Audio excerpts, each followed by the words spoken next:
Hi friends, welcome to Maggie's World. இந்த வீடியோவில் நம்ம எதை பற்றி பார்க்க போகிறோம் அப்படின்னு பார்த்தீங்கன்னா சிறுகீரை பொரியல் எப்படி பண்ணுறதுன்னு தாங்க பார்க்க போகிறோம். அதுக்கு தேவையான என்னென்ன இன்க்ரீடியன்ட்ஸ்னு பார்க்கலாம் வாங்க. அதுக்கு நான் வந்து ஒரு 10 பல்லு சின்ன வெங்காயம் எடுத்திருக்கேன், 3 பல்லு பூண்டை தட்டி வச்சுருக்கேன், காஞ்ச மிளகா காரத்துக்கு ஏற்ற மாதிரி, மஞ்சத்தூள், கடுகு, உப்பு உங்களுக்கு ஏற்ற மாதிரி போட்டுக்கோங்க. அப்புறம் ஒரு கட்டு சிறுகீரையில் நான் அரை கட்டு தாங்க எடுத்திருக்கேன். அப்புறம் பாசிப்பருப்பை வந்து வேக வச்சுருக்கேன். இதெல்லாம் தாங்க இன்க்ரீடியன்ட்ஸு. ஃபஸ்ட்டு நம்ம சின்ன வெங்காயத்தை மெல்லிஸாக கட் பண்ணிக்கலாம்.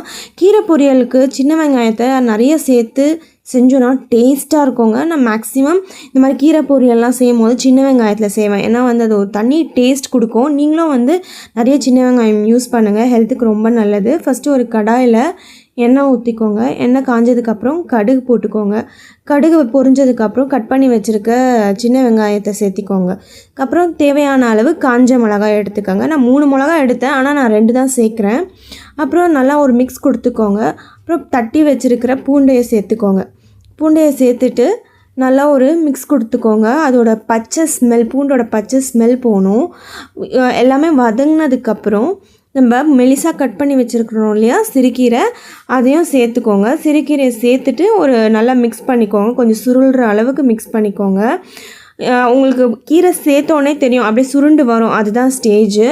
அந்த ஸ்டேஜில் நான் வந்து அந்த பச்சை ஸ்மெல்லாம் போனதுக்கப்புறம் கொஞ்சம் மஞ்சத்தூள் கொஞ்சமாக ஆட் பண்ணுறேன். எப்போவுமே நான் கீரைக்கு மஞ்சத்தூள் கொஞ்சம் ஆட் பண்ணுவேன். ஆட் பண்ணிவிட்டு கொஞ்சம் மிக்ஸ் கொடுத்துக்கோங்க. அந்த மஞ்சத்தூளோட பச்சை ஸ்மெல் கொஞ்சம் போனதுக்கப்புறம் உப்பு ஆட் பண்ணிக்கோங்க. தேவையான அளவு உப்பு ஆட் பண்ணிவிட்டு ஒரு மிக்ஸ் கொடுத்துக்கோங்க. அப்புறம் வந்து பார்த்திங்கன்னா நான் பாசிப்பருப்பு வேக வச்சுருக்கேன் இல்லையா, அதையும் இதில் நான் சேர்த்துக்கிறேன். என்கிட்ட தேங்காய் இல்லைங்க, உங்கள்கிட்ட தேங்காய் இருந்ததுன்னா சேர்த்துக்கோங்க. அது இன்னும் நல்லா டேஸ்ட் கொடுக்கும். இது சுடு சாப்பாடுலலாம் போட்டு சாப்பிட்டா சூப்பராக இருக்குங்க.